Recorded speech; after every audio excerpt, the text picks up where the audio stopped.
Muito bem. Vamos começar então o voo desta noite. Espero que tenham os cintos bem apertados. O voo desta noite tem a ver com o segundo livro de Samuel, com 24 capítulos. Este livro pode ser resumido da seguinte forma: 3 palavras e uma pessoa. Vitórias, pecados, problemas, David. Ou seja, este livro fala-nos das vitórias de David, fala-nos dos pecados de David e fala-nos dos problemas que os pecados de David tiveram na vida de David. Vitórias, pecados, problemas. Já estão a pôr. Vocês são rápidos. Portanto, no capítulo 1 ao 10 nós vemos as vitórias, no capítulo 11 a 12 nós vemos os pecados, do capítulo 12 a 24 nós vemos os problemas. Mantém isto aqui durante um tempo. David tem uma importância vital na Bíblia. Importância vital. A Bíblia fala-nos de 62 capítulos sobre David. A Bíblia tem 62 capítulos da Bíblia que falam-nos sobre David. Aproximadamente 1168 versículos da Bíblia falam-nos sobre David. É a personagem que só Jesus Cristo suplanta David nas referências bíblicas. Só Jesus Cristo. A título de curiosidade, Abraão tem 14 capítulos na Bíblia, José tem 14 capítulos da Bíblia, Jacó tem 11 capítulos da Bíblia, Elias, que era o profeta, tem quase 10 capítulos da Bíblia, David tem 62.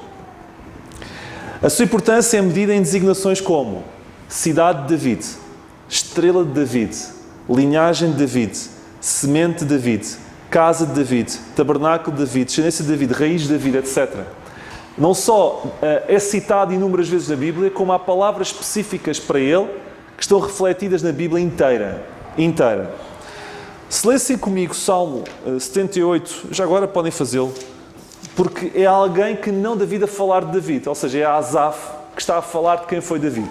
Salmo 78, 67 a 72. Salmo 78, versículo 67 a 72. Salmo 78...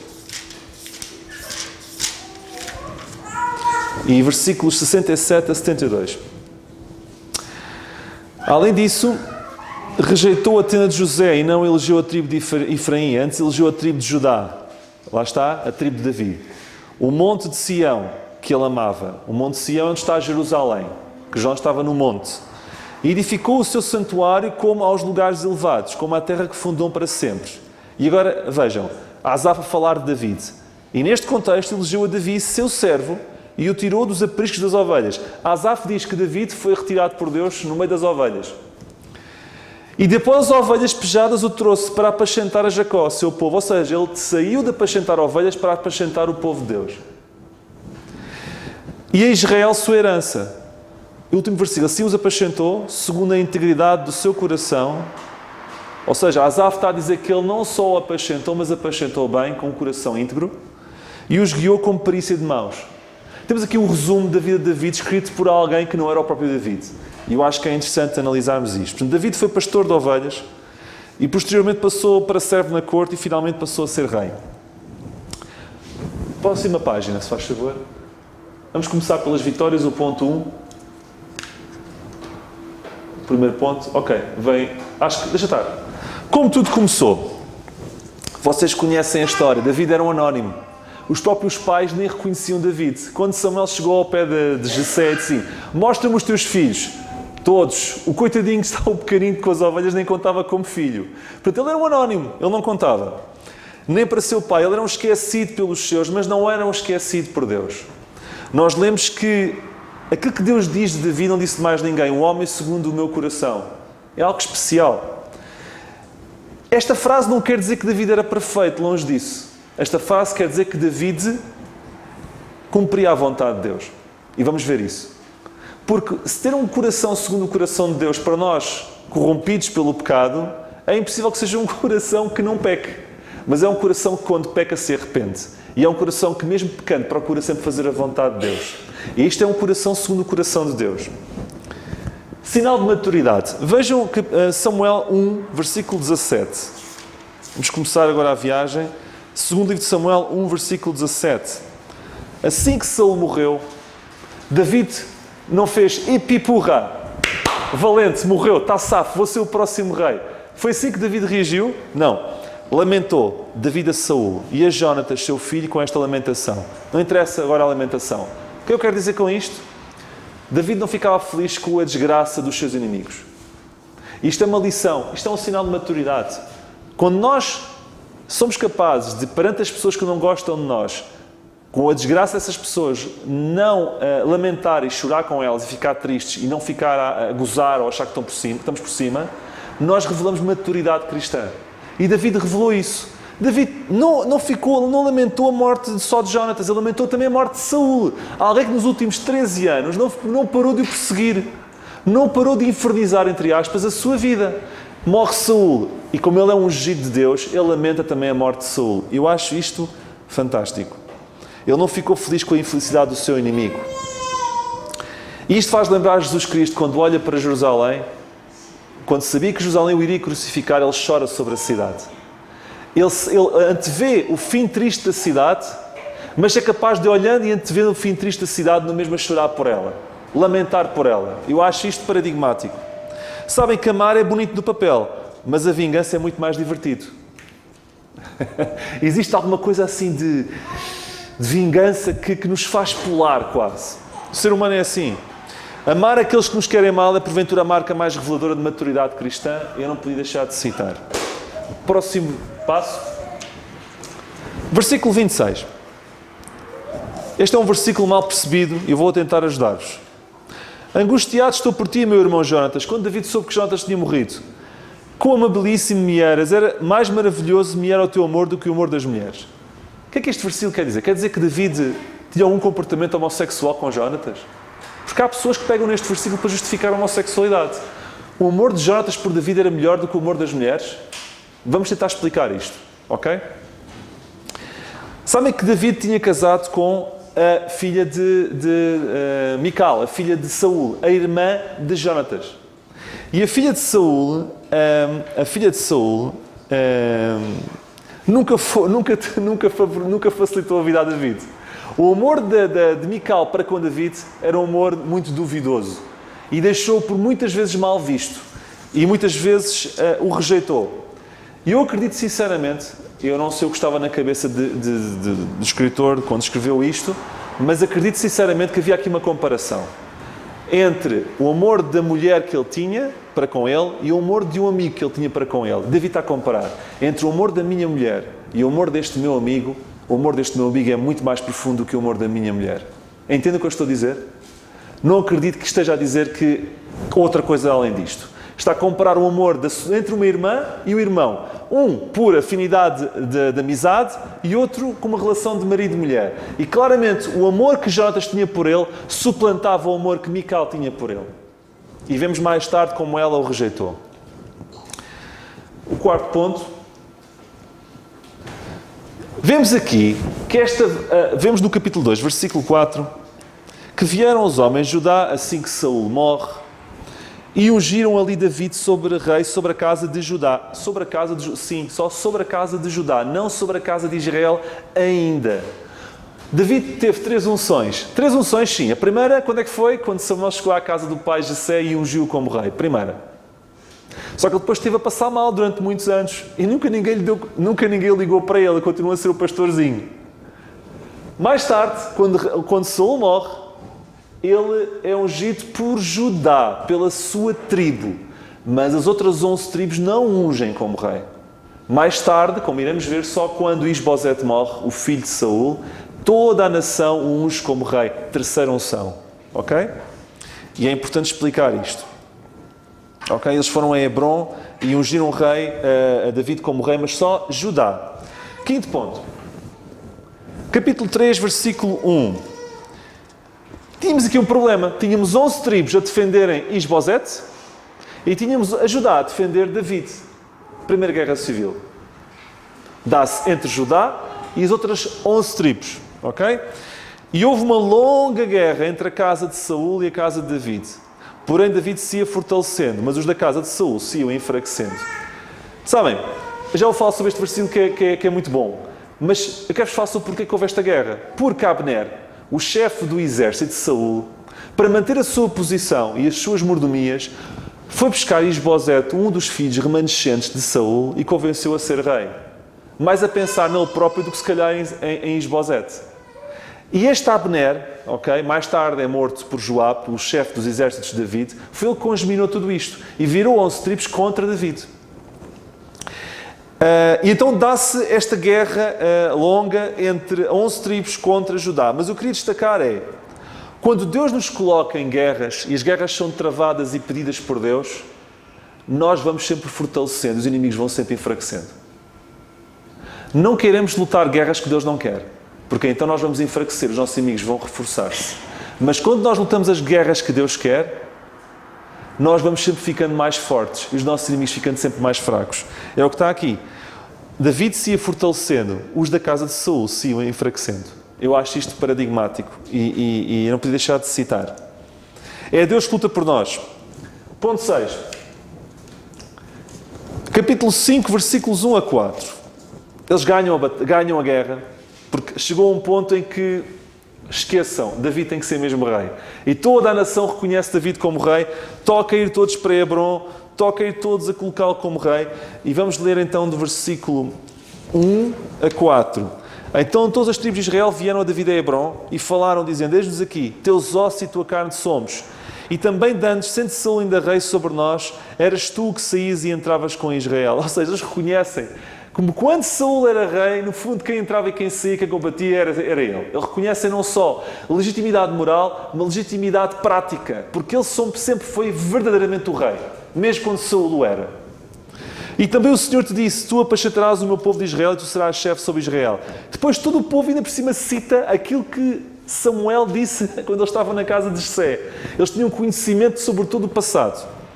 Assim, pois, todos os anciãos de Israel vieram ao rei Hebrom, e o rei David fez com eles aliança em Hebrom perante o Senhor, e ungiram a David rei sobre Israel. E da idade de 30 anos era David quando começou a reinar, 40 anos reinou. 40 anos reinou. David é coroado em Hebrom, mas faz questão de colocar a capital do reino em Jerusalém, o Monte Sião, o monte que Deus ama. Mas na altura Jerusalém não se chamava Jerusalém, chamava-se Jebus. Porquê? Porque era detida pelos Jebusitas, que foi um daqueles povos cananeus que Josué e companhia não quiseram tirar de lá. Então ainda tínhamos ali os Jebusitas pelo meio. Conquistar Jerusalém era muito difícil, porque é uma cidade super fortificada entre montes, com outros montes à volta, mas David resolveu o problema. E fez a capital em Jerusalém, o local escolhido. Eu vou citar apenas Salmos 125, 1 e 2. A importância de Jerusalém. Os que confiam no Senhor serão como o Monte Sião, uma referência a Jerusalém, que não se abala, mas permanece para sempre. Assim como estão os montes à roda de Jerusalém, e existem vários à roda de Jerusalém, assim o Senhor está à volta do seu povo desde agora e para sempre. Eu acredito que Jerusalém foi escolhida porque simbolicamente reflete todo o cordão que Deus quer dar à volta do seu povo. Aqueles montes à volta de Jerusalém é como se fosse o abraço que Deus quer dar ao seu povo. E cujo coração é o templo, entendem? Jerusalém era importante não só porque Deus dizia, mas porque simbolicamente tinha este aspecto importante. Ponto 7. Será que os fins justificam os meios? Então, David, depois de se tornar rei, faz uma coisa. A arca da aliança, desde que os filisteus a roubaram, e depois, mais tarde, deram-se mal, porque a arca só causava uma praga enorme no meio deles. Eles voltaram a entregar a arca a Israel. Mas como é que fizeram? Pegaram num carro de uma carroça com os bois e a arca lá foi até chegar. E eles assim, se os bois souberem o caminho para o caminho certo, é porque Deus está a cuidar disto. E Deus levou os bois para o caminho certo com a arca. O que é que David fez? David era muito pragmático. David sabia que tinha que ir do ponto A ao ponto B. E que isso significava subir 14 km a subir até Jerusalém, com a arca. E pensou, o método mais simples é fazer o que os filisteus já fizeram. Quer escolher uma carroça, vamos fazer um carro novo, arranjar uns bois. Aquilo não é fácil de puxar até lá acima, 14 km a puxar não é fácil, os bois puxam muito mais depressa, é muito mais seguro. E se correu bem com os filisteus, também há de correr bem connosco. A pergunta é, o que é que Deus diz sobre como transportar a arca? Deus sempre disse que a arca tinha que ser transportada por levitas, aos ombros, e não eram os levitas quaisquer, era da família e da geração de Coates, os coatitas. Não era um carro com bois. E David, aqui, vemos versículo 3, 6:3. Puseram a arca de Deus num carro novo. Até fizeram um carro novo. E o levaram da casa de Abinadab, que está em Gibeá. E Uza e Aio, filhos de Abinadab, guiavam o carro novo. Ok? O que é que nós lemos no versículo 6 e 7? E chegando à era de Nacon, estendeu Uza a mão à arca de Deus e teve mão nela, porque os bois a deixavam pender. Então a ira do Senhor se acendeu contra Uza e Deus o feriu ali por esta imprudência e morreu ali junto à arca de Deus. Porquê que Uza morreu? Afinal de contas, ele estava a segurar a arca da arca cair. Uza morreu porque a arca estava a ser transportada de uma forma contrária à vontade de Deus. Se aquilo não estivesse a acontecer, nunca teria havido problema com Uza. David foi pragmático. Mas a pergunta que eu faço é, será a sinceridade suficiente para Deus? Eu quero-vos dizer que mais importante do que a nossa sinceridade e o nosso objetivo, por mais digno que seja, nós nunca ultrapassemos a obediência. Porque quando fazemos o que achamos que é correto, porque atinge o mesmo fim, mas sacrifica aquilo que Deus disse, o resultado nunca pode ser bom. Nunca pensemos que os fins justificam os meios. Eu vou chegar lá da mesma forma. É apenas um pequeno contorno. Já aconteceu, não houve problemas. Nós podemos dizer, aconteceu com aquele, Deus não o castigou. Aconteceu com aquela, tudo correu bem. Se eu fizer a mesma coisa, não vai correr mal para mim. Vamos por esse caminho. Mais tarde ou mais cedo, a arca há de baloiçar. E quando pusermos a mão na arca, podemos nos queimar. Porque não convém ultrapassar o limite da obediência. Ok? Por mais pragmático que seja a nossa ideia, por mais pragmática.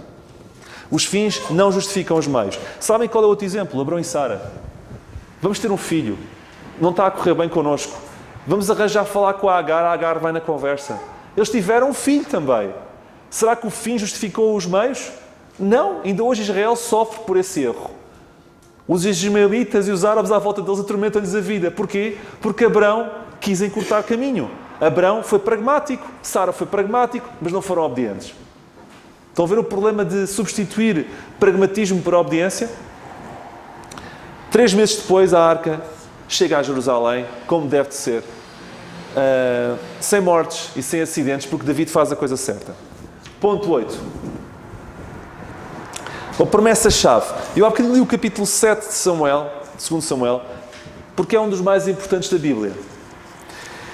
Porque lemos neste capítulo, o que vai ser dito aqui neste capítulo condiciona todo o resto da Bíblia. Nós lemos, por exemplo, eu vou citar Mateus 1:1, que diz, livre da geração de Jesus Cristo, filho de Davi. Vemos que Gabriel, o anjo Gabriel, quando fala com Maria e lhe diz o que é que vai acontecer, diz-lhe o seguinte, em Lucas 1:31 e 32, eis que em teu ventre conceberás e darás à luz um filho e por-lhe-ás o nome de Jesus. Este será grande e será chamado Filho do Altíssimo, e o Senhor lhe dará o trono de Davi, seu pai. O que sucedeu nestes versículos do capítulo 7 faz com que estas citações mais tarde possam ser verdadeiras. Antes da promessa ser provavelmente dita, David chega-se ao pé de Deus e diz assim, eu estou tão bem. David estava numa fase crescente, estava na fase das vitórias, estava numa fase de apogeu.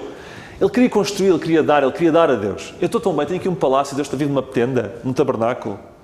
Eu quero fazer uma casa para Deus. E chegou-se ao pé de Deus e disse, eu quero-te fazer uma casa. E Deus disse, 7:12, quando os teus dias forem completos e vieres a dormir com os teus pais, então farei levantar depois de ti a tua semente que sair das tuas entranhas e estabelecerei o seu reino. Este edificará uma casa ao meu nome. Por aqui, já leu o resto. Deus responde-lhe, David pede uma coisa e Deus faz-lhe uma pergunta e Deus dá-lhe 2 respostas. David pergunta-lhe, posso construir? E Deus diz, não, mas o teu filho pode. E depois Deus acrescenta uma coisa que David nunca pediu. O resto do versículo.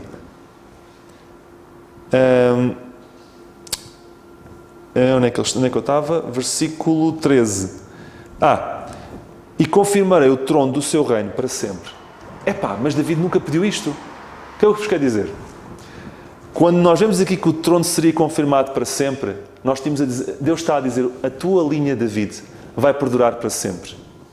E vemos aqui a referência a isso. Por isso é que mais tarde é justificada a linha de David, a raiz de David, o trono de David, porque foi prometido aqui em 2 livro de Samuel 7. Mas o que eu acho curioso, de uma forma prática, para nós aplicarmos é, quando David estava disposto a dar uma coisa a Deus e recebeu duas. David queria dar uma casa a Deus, Deus disse, tudo bem, tu não vais fazer, mas o teu filho, é como se tu fizesse, o teu filho vai construir para mim, mas além disso eu vou-te dar uma coisa que tu não me pediste, o teu trono vai ser eterno. Quando nós estamos dispostos a dar as nossas pequeninas coisas para Deus, de coração, Deus surpreende-nos e dá-nos sempre muito mais do que aquilo que nós imaginamos. Nós damos 5, Deus dá-nos 50. Nós damos 10, Deus dá-nos 100. Entendem? É esta a lógica retributiva de Deus. E isto deve nos levar a motivar, a nunca achar que é um desperdício. Se achamos que fazemos falta para poder fazer alguma coisa para Deus, façamos, deiamos com o que temos. Deus nunca nos vai deixar ficar mal. E se calhar, Deus vai nos surpreender. Vai nos dar sempre muito mais do que aquilo que nós imaginamos. David não estava à espera de ter um trono para o resto eterno. David, quanto muito gostaria de ser ele a construir, mas ele no fundo ajudou. Porque nós lemos mais tarde que a maior parte dos materiais foi David que os reuniu. Quando Salomão apareceu em cena, Salomão teve que juntar as peças do Lego. Porque ele já tinha recolhido muito material para Salomão poder construir. Ok? Eu acho esta promessa fantástica. É uma aliança incondicional, é eterna. Muita gente acha, explica-me lá, como é que Jesus nasceu de David quando José não foi pai físico de Jesus? José é da genealogia de David. Então, como é que é possível? A resposta é simples, porque há duas genealogias para Jesus Cristo. Temos uma em Mateus 1, que é de José, mas temos outra em Lucas 3, que é de Maria, em que nós vemos que Maria vinha de David, mas do filho dele, Natã. Isto para dizer, legalmente falando, Jesus absorveu pelo pai a genealogia de Davi. Naturalmente, também foi absorver pela mãe. Não há volta a dar. Jesus Cristo tinha mesmo o que era preciso ter para ser da linha de David. Ok? Chegamos ao final dos primeiros 10 capítulos. Nestes capítulos vemos as vitórias de David. David unifica a nação, define a capital, nunca foi derrotado em batalha, estende o reinado de 10 mil km para 100 mil km quadrados. E existe prosperidade em todo lugar. E vemos aqui o pico de David. A partir de agora é descer. Vamos passar para o próximo. Pecados de David. O primeiro ponto, se faz favor, que vem sempre... lá está, pede-se um e vem dois. Primeiro ponto. A hora de perigo.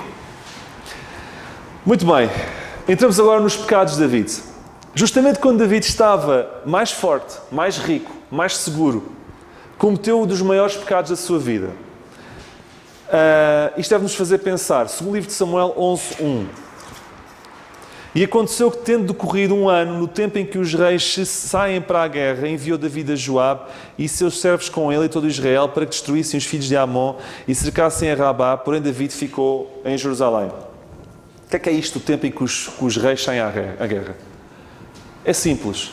Primavera, depois das chuvas, eles voltam e meia desentendiam-se. Eles estavam sempre a atarem uns com os outros, naqueles tempos. Mas eles diziam, quando acabar as chuvas a gente se entende, porque eles não iam para a guerra no período das chuvas. Então quando vinha a primavera, era o tempo em que os reis saíam para a guerra. Acabando as chuvas, eles iam se entender uns com os outros depois disso. Estás a ver que disseste no tempo das chuvas? Fizeste-me aquela? Eu estou aqui para fazer contas contigo. Pronto, e este é o tempo em que eles iam à guerra, era o tempo de ajuste de contas. Então David tinha contas a ajustar, com uns quantos. Mas em vez de ele sair para a guerra, como todos os reis faziam neste tempo, depois das chuvas, na primavera, não, ele ficou no palácio. Ele não cumpriu o que é regular e normal qualquer rei, até pagão, fazer, que é combater as guerras do seu povo. Ok? Se David tivesse a cumprir as suas funções como rei, que qualquer outro rei pagão também faria, ele não teria cometido adultério, nem teria assassinado e cometido esses erros. E outros. Versículo 2. E aconteceu à hora da tarde. Quero-vos dizer que muitas vezes basta uma hora para nós estragarmos tudo. David demorou anos e anos e anos e anos a construir. E chega a um certo dia, a uma certa hora, em que ele deita tudo a perder. Eu quero-vos dizer que nós temos que ter o olho bem aberto. Porque se nós podemos destruir tudo numa hora. Podemos ter construído durante anos a fio. Mas numa hora nós podemos estragar tudo. Podemos estragar tudo. foi acontecer com David. Numa hora, David, vemos aqui, se levantou do seu leito, estava a dormir, e andava passeando no terraço da casa real e viu. Quero-vos dizer que ver a primeira vez não é pecado. Ver a segunda, a terceira e a quarta já passa a ser pecado. Vocês estão numa rua, vem um homem ou uma mulher bonita a passar por vocês. Vêm? Agora, se voltarem para trás e olharem várias vezes, já estão a pecar. Porque a primeira vez acontece. Agora, este ver era um ver não era um ver de repente, era um ver com atenção, de rever, de rever, de rever. E isto gera pecado. Porque isto depois alimentou. Isto depois cresceu. E David depois não teve capacidade de se controlar. Eu estou a falar de uma forma muito prática para que todos nós percebamos. Porque o primeiro olhar não pecamos no primeiro olhar, mas no segundo, no terceiro e no quarto já estamos a pecar. David chama esta mulher que comete adultério e depois de saber que ela está grávida, tenta chamar Urias, seu marido, como vocês sabem a história, para que ele se deitasse com Batseba, mas ele recusa-se e como ele se recusa, David envia para a frente de batalha para ser morto. Vemos nesta história triste que um pecado leva sempre a outro pecado. Um pecado é tipo carrinhos de choque, leva sempre a outro pecado. Isto é o perigo do segundo olhar. Terceiro, desculpem, já falei. Okay? Quarto. Quero-vos falar o seguinte. Há uma passagem, eu vou citar, que está em Salmo 32, 3 e 4, que eu acredito que se passou aqui nesta parte da vida de David, porque foi David que escreveu, e que diz assim: quando eu guardei silêncio, envelheceram os meus ossos pelo meu bramido em todo o dia. Porque de dia e de noite a tua mão pesava sobre mim e o meu humor se tornou em sequidão de estio. Ou seja, enquanto eu guardei silêncio, envelheceram os meus ossos. Enquanto eu não me arrependi, eu estava a apodrecer por dentro. David, enquanto não se arrependia, o relógio de Deus estava a correr contra ele. Estava a correr contra ele. Eu acredito que o silêncio de David demorou algum tempo. Há quem diga que tenha levado 1 ano. Entre o pecado e os pecados da vida até o arrependimento final, tenha levado 1 ano. E isto é corroborado por esta passagem, que ele diz que eu estava a apodrecer por dentro com a dor, com o pecado não confessado. Eu quero-vos dizer, se nós pusermos o pé na poça, o pior que podemos fazer é adiar um arrependimento. Se porventura pusermos o pé na poça, não andemos contra o relógio de Deus. Porque esse tempo que estamos sem arrependimento é um tempo que corre contra nós. Ok? E isto é muito importante. Ponto 5. O pecado cega. Esta é uma passagem interessante. Vamos ler o capítulo 12, 5 a 7. Diz assim. Antes disso, vocês sabem a história de Natã, em que o profeta chega ao pé de David e diz assim: olha, temos aqui um indivíduo que tem uma ovelhinha só. Por outras palavras. E havia outro que tem carradas de ovelhinhas. E chega-se ao pé de Natã e diz assim: dá-me a tua única ovelha. E o outro dá a ovelhinha dele quando ele tinha tantas para poder usar. O que é que tu achas sobre isto, David? Aí pá, o que é que David disse? Versículo 5. O furor de David se acendeu em grande maneira contra aquele homem, aquele que usou uma ovelhinha que o outro só tinha uma.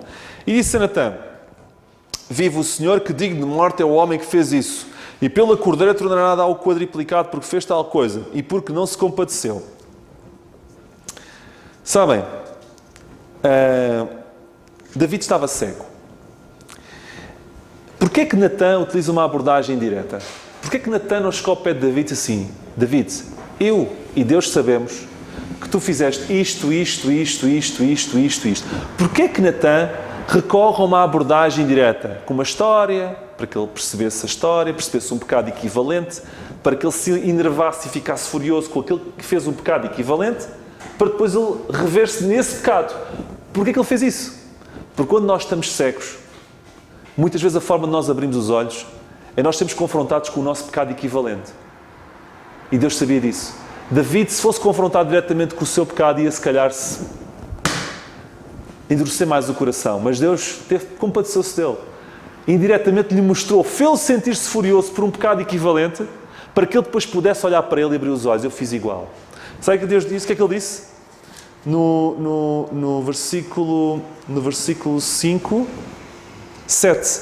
Tu és este homem, assim diz o Senhor Deus de Israel. Eu te ungi rei sobre Israel e eu te livrei das mãos de Saul. Etc, etc, etc, etc. Tu és esse homem. Sabem, irmãos, nós temos que valorizar os nossos amigos. E um verdadeiro amigo é aquele que nos diz quando nós erramos. E nos diz: tu fizeste asneira.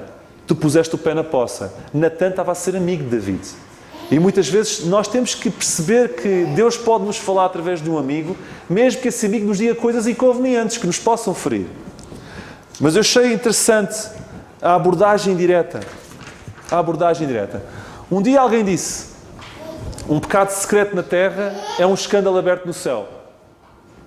Nós achamos que há pecados secretos. Tudo é visível no céu. Um pecado secreto na terra é visível perante Deus nos céus. É um escândalo nos céus. Irmãos, tudo o que nós fazemos tem repercussões eternas. Se nós pensarmos que estamos rodeados de uma grande nuvem de testemunhas que não para de olhar para nós, e se nós tivermos um bocadinho de vergonha, se calhar vamos ponderar antes de fazer certas coisas. Não sei se ajuda, mas eu acho que para mim ajuda. Próximo passo. Entramos nos problemas. Já falámos sobre as vitórias, os pecados. Vamos agora falar sobre as consequências dos pecados, que são os problemas. Nós lemos no final do capítulo 12, não vamos ler. O primeiro problema, podes pôr, se faz favor. Isto é 1 e 2. O primeiro problema foi a morte do filho, da relação entre David e Batseba. Portanto, a primeira consequência foi a morte do filho. Nós vemos isso no capítulo 12, versículo 19. Segundo problema. Tamar, a sua filha, é violada pelo seu meio-irmão Amnon. Vejam, o que é que isso tem a ver com David? Tem tudo a ver com David. Se nós fomos imorais, tivermos um comportamento imoral, os nossos filhos poderão querer também achar que é normal termos comportamentos imorais.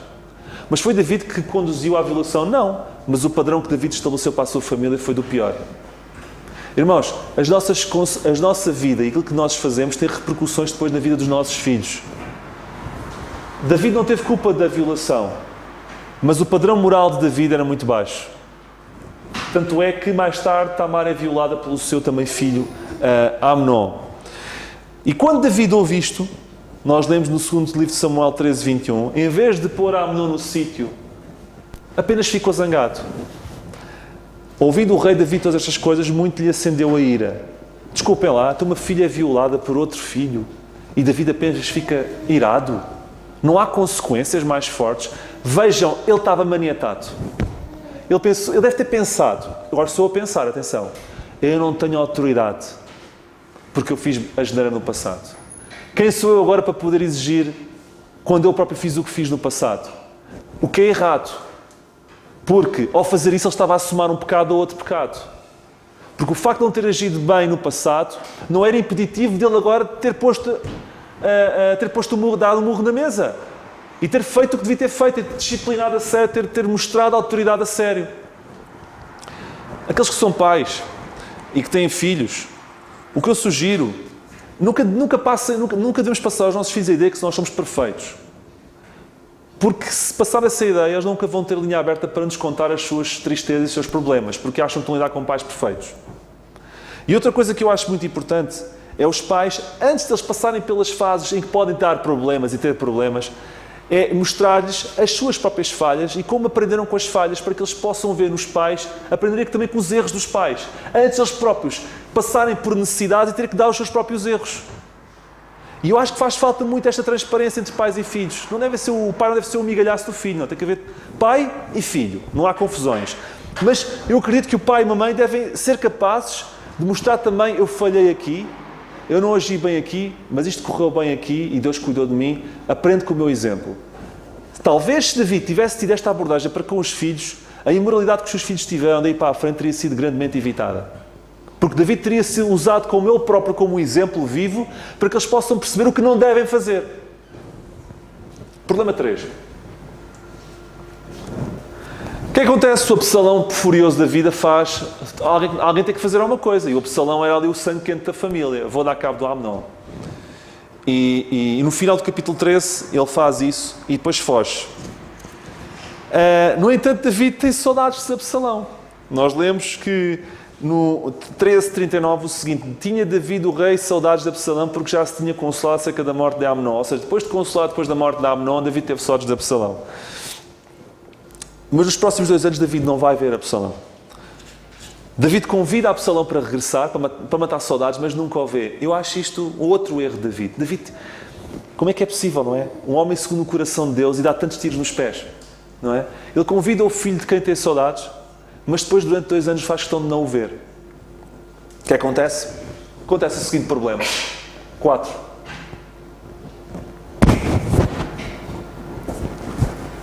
Absalão passa-se da cabeça. Ele faz uma rebelião contra o pai. O que é que faz? Podemos ler, e vou citar, 2 livro de Samuel 15:6. E desta maneira fazia Absalão a todo o Israel que vinha ao rei para juízo. E assim furtava Absalão o coração dos homens de Israel. Ele comete traição contra o seu próprio pai. E nos próximos 5 capítulos, desde o 15 e em diante 5 capítulos depois, vemos Absalão a reinar e David a fugir para o exílio. Vocês estão a ver as consequências em catadupa dos erros de David? Ponto 5º, problema 5º. Chega um ponto em que, passado este tempo todo, em que David foge para exílio, Joabe, o seu chefe do exército, apanha Absalão preso pelos cabelos numa árvore e mata Absalão. Morre Absalão. Outra morte. Outro filho que morreu. Morre o primeiro filho, Batseba, morre Batseba e David, morre Amnon, morre Absalão. E a história não acaba aqui. 6. Problema 6. O que acontece? O rei fica comovido com a morte de Absalão. Eu vou citar 2 livro de Samuel 18:33. Então o rei, em vez de citar aqui, eu vou ler aqui na Bíblia, gosto mais da tradução. O rei se perturbou e subiu à sala que estava por cima da porta e chorou.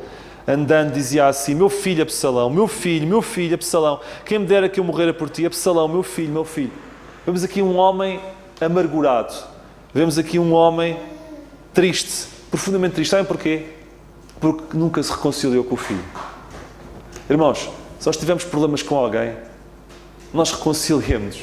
Porque existe uma dor profunda resultante do orgulho e da falta de perdão. Quando nós nos reconciliamos e deixamos problemas por linhas soltas, muitas vezes a pessoa pode morrer e é uma dor que transportamos para o resto da vida. Como se não bastasse os problemas em vida, David levou para o resto da sua vida a dor de nunca se ter reconciliado com Absalão. E esta dor é uma dor profunda, que um pai e uma mãe devem sofrer imenso por ter um filho irreconciliado com eles próprios. É uma dor que David levou para o resto da vida. Por esse orgulho. Ele teve 2 anos perto de Absalão. 2 anos perto de Absalão, quando o mandou regressar. Nunca o buscou. E agora sentia tristeza por ter sido orgulhoso e por não ter revelado perdão. Estão a ver como David está a cair?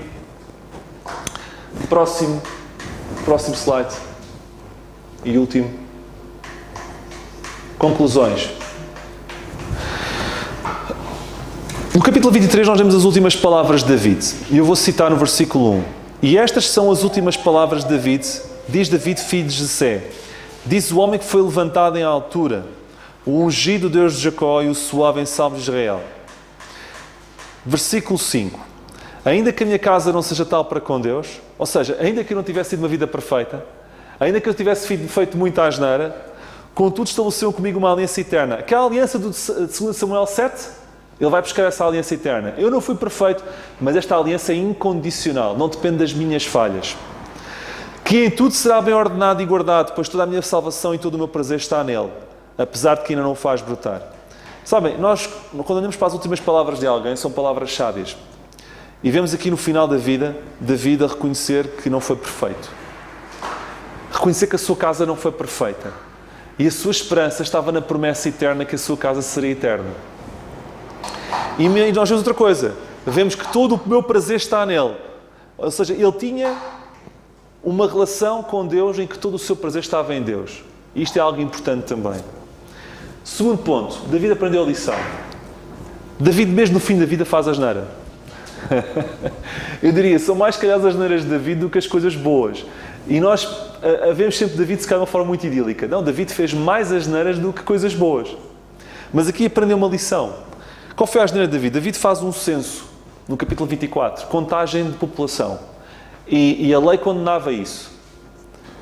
E David, apesar de ter sido avisado, fez na mesma. E depois de ter feito, ele arrepende-se. Está no capítulo 24, versículo 10. Eu leio assim. E o coração doeu a David, depois de haver numerado o povo, e disse: David ao Senhor, muito pequeno o que fiz, porém agora ao Senhor peço que despasse a iniquidade do teu servo, porque tenho procedido muito loucamente. Sabe que eu gosto disto? David, assim que numerou o povo, se arrependeu. Não passou aqui um ano. Não passou aqui um gap. A diferença de David, no início de David para o fim, é que no princípio, ele, quando se arrependia, muitas vezes demorava um tempo até, ou melhor, quando pecava, demorava um tempo até se arrepender. E no fim da vida, nós vemos o David a continuar a pecar. O David que tinha prazer em Deus. O David que se deleitava em Deus, continuava a pecar. E isto para nós deve-nos fazer dar um clique. Porque nós olhamos para certas personagens bíblicas e achamos-nas impecáveis. Não. Nós pecamos desde que nascemos até que morremos. A diferença é como lidamos com isso. E David, no fim, era uma pessoa focada em Deus, mas quando pecava, ele arrependia-se logo. Com isso não quer dizer que não houve consequências. Houve consequências para o povo e para ele, por ele ter numerado o povo.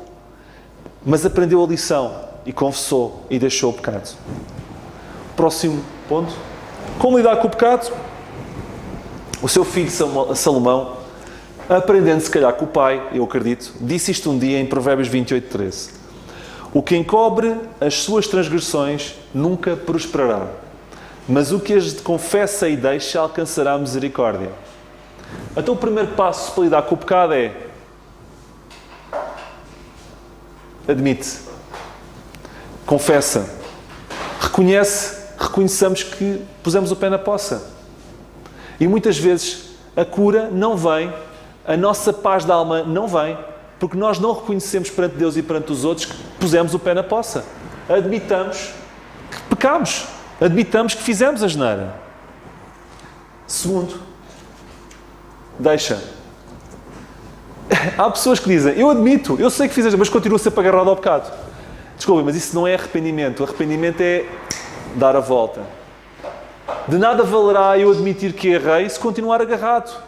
E, portanto, o segundo passo para lidar com o pecado é deixar o pecado. Admitir o pecado, deixar o pecado, libertarmos do pecado. Terceiro, substituir. Sabem que nós temos espaços e aquilo que nós pomos cá dentro tem que ser rapidamente ocupado por outra coisa. Se nós não ocuparmos aquilo que dizia respeito a esse pecado por outra coisa, esse pecado vai voltar a ocupar o espaço que tinha.